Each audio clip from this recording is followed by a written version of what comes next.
Good morning friend. हम लोग संवैधानिक विकास पढ़ रहे थे, जिसमें इससे पहले 2 वीडियो रिकॉर्ड करके अपलोड कर दिया गया है। अगर आप लोग उसको नहीं देखें तो उसको पहले देख लें, उसके बाद आगे का ज़्यादा समझ में आएगा। तो हम लोग पढ़े थे संवैधानिक विकास के अंतर्गत 1773 के रेगुलेटिंग एक्ट से लेके 1833 के चार्टर एक्ट तक, फिर 1853 के चार्टर एक्ट तक पढ़े थे फर्स्ट वीडियो में। और सेकेंड वीडियो में हम लोग पढ़े थे 1858 के भारत शासन अधिनियम से लेके 1909 के भारत परिषद अधिनियम, यहाँ तक हम लोग पढ़ चुके थे। तो इसके बाद आगे का वीडियो है 1919 का भारत शासन अधिनियम और फिर 1935 का भारत शासन अधिनियम। तो हम लोग पढ़े थे कि 1909 के भारत शासन अधिनियम में जो है कि सांप्रदायिक निर्वाचन पद्धति स्टार्ट होता है। बांटो और राज करोगे जो प्रावधान है वो यहीं पर देखने को मिलता है, और इसको विस्तारित किया जाता है 1919-1935 के अधिनियम में भी, जो अभी हम लोग यहाँ पे पढ़ने वाले हैं। तो चलिए दोस्तों, स्टार्ट करते हैं हम लोग 1919 का भारत शासन अधिनियम। तो 1919 के भारत शासन अधिनियम में क्या क्या प्रावधान किया था, ये हम लोग देखेंगे। इसे मॉन्टेग्यू चेम्सफोर्ड सुधार भी कहा जाता है, क्योंकि चेम्सफोर्ड जो था उस टाइम यहाँ का वायसराय था और मॉन्टेग्यू भारत सचिव था। जैसे हम लोग देखे थे 1909 के जो है कि भारत परिषद अधिनियम को क्या कहा गया था, तो मार्लियामेंटो सुधार कहा गया था। उसी तरह 1919 के भारत शासन अधिनियम को मॉन्टेग्यू चेम्सफोर्ड सुधार कहा जाता है। कई एग्जाम में यही पूछ दिया है डायरेक्ट, इसलिए इसको याद रखेंगे। ये जो अधिनियम है इसको लागू किया गया था 1921 में। आया था 1919 में ही, लेकिन लागू हुआ था ये 1921 में। इसके अलावा भारत में उच्चायुक्त का पद का सृजन किया गया 1919 के अधिनियम के द्वारा। प्रत्यक्ष चुनाव प्रणाली की शुरुआत यहाँ पे होती है 1919 के भारत शासन अधिनियम से। जैसा कि हम लोग पढ़े थे कि 1892 के भारत परिषद अधिनियम में अप्रत्यक्ष चुनाव प्रणाली की शुरुआत होती है, लेकिन 1919 के भारत शासन अधिनियम में क्या होता है, प्रत्यक्ष चुनाव प्रणाली की शुरुआत होती है। इसको याद रखेंगे, ये VVI है, कई एग्जाम में पूछा जा चुका है। इसका अगला प्रावधान है द्वैध शासन। प्रांतों के अंदर द्वैध शासन की शुरुआत होती है 1919 के भारत शासन अधिनियम में। फिर हम लोग 1935 में जब आएंगे तो वहां देखेंगे कि प्रांतों के द्वैध शासन को समाप्त करके केंद्र में द्वैध शासन लाया जाता है। तो इस तरह से इसको लिंक करके याद रखेंगे। तो 1919 के भारत शासन अधिनियम में क्या होता है, प्रांतों में द्वैध शासन लागू किया जाता है। और द्वैध शासन का जनक कार्टियस लीनियस को माना जाता है। ये भी कई एग्जाम में पूछा गया है कि द्वैध शासन का जनक कौन था, कार्टियस लीनियस, इसको याद रखेंगे। केंद्र में द्विसदनीय व्यवस्था की गई। द्विसदनीय जैसे अभी देख रहे हैं हम लोग लोकसभा राज्यसभा, तो उसी तरह उच्च सदन और निम्न सदन की व्यवस्था 1919 के भारत शासन अधिनियम में किया गया था। इसके अलावा केंद्र और राज्य बजट को एक दूसरे से अलग कर दिया गया। इससे पहले क्या होता था कि एक ही बजट जो कि गवर्नर जनरल या फिर वाइसराय था वो बनवाता था, लेकिन अब क्या हुआ कि केंद्र और राज्य का बजट को अलग कर दिया गया, क्योंकि हम लोग देखे थे पीछे कि प्रांतों के लिए भी अलग विधान परिषद की स्थापना हुई।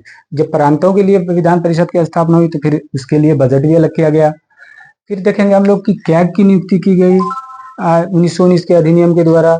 फिर देखेंगे हम लोग लोक सेवा आयोग का गठन हुआ, जो UPSC BPSC हम लोग देखते हैं। तो यहाँ पे क्या है कि लोक सेवा आयोग का गठन हुआ था ली आयोग की सिफारिश पे, जो कि 1923-24 में अपना सिफारिश दिया था ये। तो 1919 के भारत शासन अधिनियम के तहत ही लोक सेवा आयोग का गठन होता है, ली आयोग की सिफारिश 1923-24 से। ये भी कई बार क्वेश्चन BPSC और बिहार पुलिस, बिहार दरोगा में पूछा जा चुका है, इसलिए इसको याद रखेंगे। लोक सेवा आयोग का गठन किस समिति की सिफारिश पर हुई थी, तो ली आयोग जो है कि समिति की सिफारिश पर हुई थी।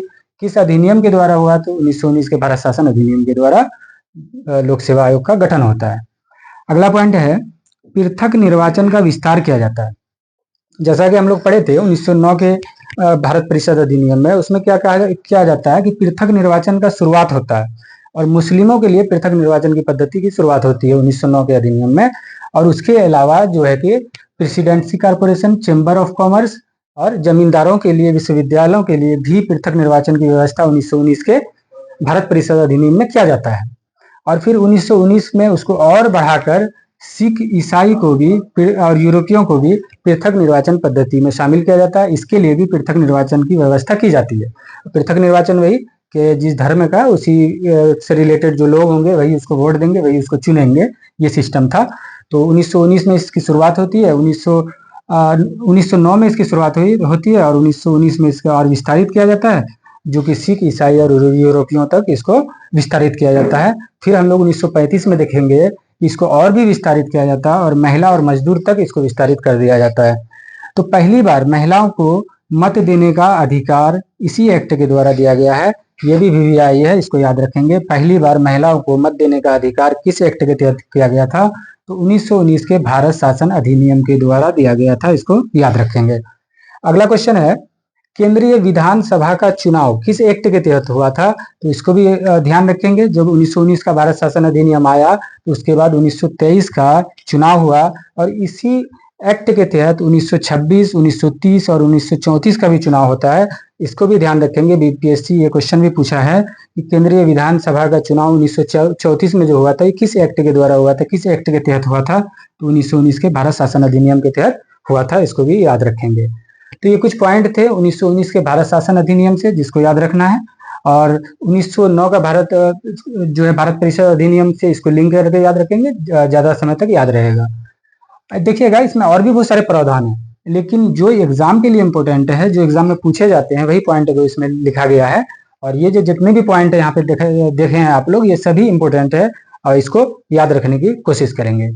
इसके 1919 के भारत शासन अधिनियम के बाद हम लोग देखेंगे 1935 का भारत शासन अधिनियम।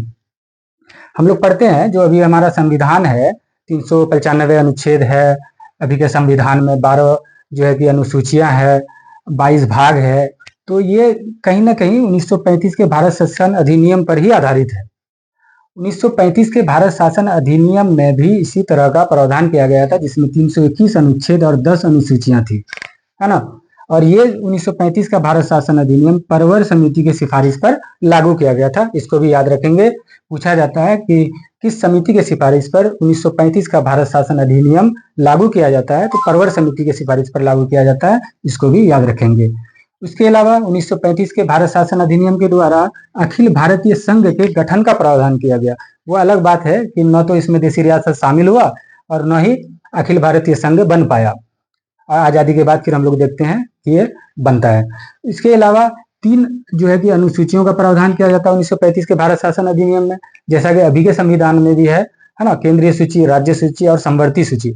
तो उस टाइम में भी ये 3 सूची था 1935 के भारत शासन अधिनियम में, जिसमें कि केंद्रीय सूची था, प्रांतीय सूची था और जो है एक संवर्ती सूची था। और एक अवशिष्ट शक्ति होती है जो किसी सूची में नहीं आता है। अभी के टाइम में अगर हम देखें तो वो केंद्र के पास होता है, राष्ट्रपति के पास होता है।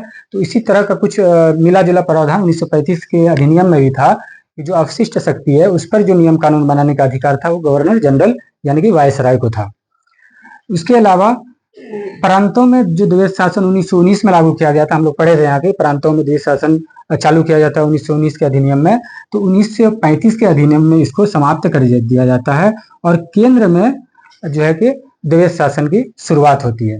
द्वैध शासन से मुराद यही है कि कुछ जो कानून है जिसपे कि गवर्नर कानून बनाएगा और कुछ विषय है जिस पर कि वहाँ की जो द्विसदनीय व्यवस्था थी वो नियम कानून बना सकते थे, इस तरह की व्यवस्था थी। उसके अलावा भारत परिषद को भी समाप्त कर दिया गया 1935 के एक्ट के द्वारा। इसके अलावा संघीय तथा प्रांतीय लोक सेवा आयोग का गठन किया जाता है। जैसा कि हम लोग पढ़े थे 1919 में, यहाँ पर देखिएगा, लोक सेवा आयोग के गठन का प्रावधान किया जाता है ली आयोग की सिफारिश पर। तो ये संघ लोक सेवा आयोग का गठन किया जाता है, यूपीएससी का। लेकिन 1935 के भारत शासन अधिनियम में क्या होता है कि संघ के साथ साथ प्रांतीय लोक सेवा आयोग का भी गठन किया जाता है, जैसे बीपीएससी यूपीएससी है। इसके अलावा 1937 में संघीय न्यायालय की स्थापना की जाती है। इसको याद रखेंगे दोस्तों, ये क्वेश्चन बीपीएससी पूछ चुका है और दरोगा भी पूछ चुका है कि संघीय न्यायालय की स्थापना कब हुई थी, किस एक्ट के तहत हुई थी। तो इसको याद रखेंगे। एक्ट बोले तो 1935 का भारत शासन अधिनियम, और फिर वर्ष बोले तो 1937 में संघीय न्यायालय की स्थापना की जाती है। इसके अलावा और देखेंगे, सांप्रदायिक निर्वाचन का विस्तार किया जाता है। जैसे हम लोग देखे थे 1909 में क्या हुआ था, तो सांप्रदायिक निर्वाचन की शुरुआत होती है, इसलिए सांप्रदायिक निर्वाचन का जनक कहा जाता है मिंटो को, जो कि 1909 में मार्ले मिंटो सुधार जिसको कहते हैं, हम लोग पढ़ चुके हैं पीछे। फिर 1919 में क्या होता है कि उसको और विस्तारित किया जाता है। हाँ, उसके और विस्तारित करके प्रेसिडेंसी कॉर्पोरेशन, उसके अलावा जो हम लोग देखेंगे चेंबर ऑफ कॉमर्स, विश्वविद्यालय आदि को भी पृथक निर्वाचन में शामिल किया जाता है। फिर आगे 1935 में क्या होता है कि महिलाओं और मजदूर वर्ग तक इसको विस्तारित कर दिया जाता है। अब महिलाओं का या फिर मजदूर का भी जो निर्वाचन होगा वो उन्हीं के द्वारा होगा, ये व्यवस्था भी इसमें कर दी गई। और फिर बर्मा को भारत से अलग कर दिया गया, किस एक्ट के तहत? तो 1935 के एक्ट के तहत ही बर्मा को भारत से अलग कर दिया गया। इससे पहले बर्मा भारत का ही भाग हुआ करता था। इसके अलावा आरबीआई की स्थापना की गई 1935 के भारत शासन अधिनियम के द्वारा। ये क्वेश्चन भी कई बार पूछा जा चुका है, याद रखेंगे हम लोग। उसके अलावा 10% जनसंख्या को मत देने का अधिकार इस एक्ट के तहत मिल जाता है। अब आपको लगता होगा 10% ही, लेकिन उस समय में 10% बहुत बड़ी बात थी, क्योंकि इससे पहले जो हम लोग देखते हैं वो कुछ वर्गों के पास ही मत देने का अधिकार था। उसके लिए कुछ क्राइटेरिया था संपत्ति वगैरह का, उसको हम लोग हिस्ट्री में देखेंगे। तो यहाँ पे क्या होता है कि 10% जनसंख्या को मत देने का अधिकार इस एक्ट के द्वारा मिल जाता है। और महिलाओं को जो है कि मत देने का अधिकार हम लोग देखे थे 1909 में हुआ था। उसके अलावा प्रस्तावना का भी इसमें अभाव था। ये जो 1935 का भारत शासन अधिनियम था, जिसमें कि 321 अनुच्छेद और 10 अनुसूचियां थी, तो इसमें प्रस्तावना का अभाव था। अभी जो हम लोग देखते हैं, तो अभी हम लोगों के संविधान में प्रस्तावना भी है, आगे पढ़ेंगे हम लोग इसको। धन्यवाद। तो अब हम लोग देखेंगे 1947 का भारतीय स्वतंत्रता अधिनियम। 1935 का देख लिए हम लोग भारत शासन अधिनियम, अब ये लास्ट है 1947 का भारतीय स्वतंत्रता अधिनियम। इसके बाद भारत स्वतंत्र हो जाता है और फिर भारत के संविधान के हिसाब से काम करना स्टार्ट करता है। तो ये लास्ट अधिनियम है जिसको हम लोग देखने वाले हैं, 1947 का भारतीय स्वतंत्रता अधिनियम। तो क्या होता है कि 4 जुलाई 1947 को ये विधेयक ब्रिटिश पार्लियामेंट में पेश किया जाता है और इसको स्वीकृति मिल जाती है 18 जुलाई को। तो 18 जुलाई को जब इसको स्वीकृति मिल जाती है, तो फिर जो है कि ये इंडिया में अप्लाई किया जाता है 1947 का भारतीय स्वतंत्रता अधिनियम के तहत। इस अधिनियम में 20 धाराएं थी, जिसको याद रखेंगे। और 1947 के भारतीय स्वतंत्रता अधिनियम के तहत 2 अधिराज्य की स्थापना का प्रावधान किया गया। एक के 2 अधिराज्य होगा, एक इंडिया और एक पाकिस्तान, इसके स्थापना का प्रावधान किया गया।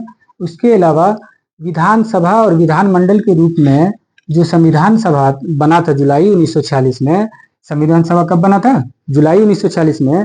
तो वो संविधान सभा विधानमंडल के रूप में तब तक कार्य करती रहेगी जब तक कि नया जो कि संविधान बनकर चुनाव नहीं हो जाता है, तब तक जो यहाँ का शासन प्रशासन संविधान सभा द्वारा ही चलाया जाएगा। इसके अलावा पॉइंट देखेंगे कि 1935 के भारत शासन 1935 के भारत शासन अधिनियम के द्वारा ही शासन चलाया जाएगा। इसी को संविधान जो है कि माना जाएगा जब तक कि अपना संविधान बनकर तैयार नहीं हो जाता है। तो जब तक अपना संविधान बनकर तैयार नहीं हो जाता है, 1935 के भारत शासन अधिनियम के तहत ही संविधान सभा यहाँ पे जो है कि शासन प्रशासन चलाएगी। उसके अलावा देशी रियासतों को स्वतंत्र कर दिया गया। जो भी देशी रियासतें थी इस टाइम में, 500 से ऊपर देशी रियासतें थी इस टाइम में, तो उन लोगों को जो है कि जो ब्रिटिश सरकार थी वो स्वतंत्र कर दिया कि भाई देखो, या तो तुम स्वतंत्र रह सकते हो, या तुम पाकिस्तान के साथ जा सकते हो, या तुम इंडिया के साथ जा सकते हो। तो ये स्वतंत्रता देशी रियासतों को दे दिया गया। तो फिर आगे देखेंगे हम लोग, आगे पढ़ेंगे फिर सरदार वल्लभ भाई पटेल की जो है कि अध्यक्षता में जो है देशी रियासतों को भारत में कैसे कैसे शामिल कराया जाता है, ये आगे के क्लास में हम लोग देखेंगे। उसके अलावा सिंध, बलूचिस्तान, पश्चिमी पंजाब, पूर्वी बंगाल, पश्चिमोत्तर सीमा प्रांत, इन सभी राज्यों को छोड़कर बाकी जो जितने भी प्रदेश और राज्य थे वो सभी भारत में, भारतीय संघ में शामिल हो जाते हैं। उसके अलावा सिलहट जिला जो है ये जनमत संग्रह से पाकिस्तान के पक्ष में मत दिया था। ये सिलहट जिला का मामला है, इसको भी ध्यान रख सकते हैं। तो 1947 का जो भारतीय स्वतंत्रता अधिनियम था, इसमें यही 2-4 इंपोर्टेंट पॉइंट था कि संविधान सभा विधानमंडल के रूप में कार्य करेगी, 1935 के भारत शासन अधिनियम के द्वारा शासन किया जाएगा। और ये क्वेश्चन जो है कि बीपीएससी और बिहार दरोगा में पूछा जा चुका है कि स्वतंत्रता अधिनियम कब प्रस्तावित किया गया था और कब स्वीकृत किया गया था। तो ये वीवीआई पॉइंट है, इसको हम लोग याद रखेंगे कि 4 जुलाई 1947 को प्रस्तावित किया गया था और 18 जुलाई 1947 को ये स्वीकृत हो गया था। तो इतना ही था। अब हम लोगों का संवैधानिक विकास का चैप्टर समाप्त होता है। अब इसके बाद अगले क्लास में फिर संविधान के नेक्स्ट चैप्टर को देखेंगे। धन्यवाद।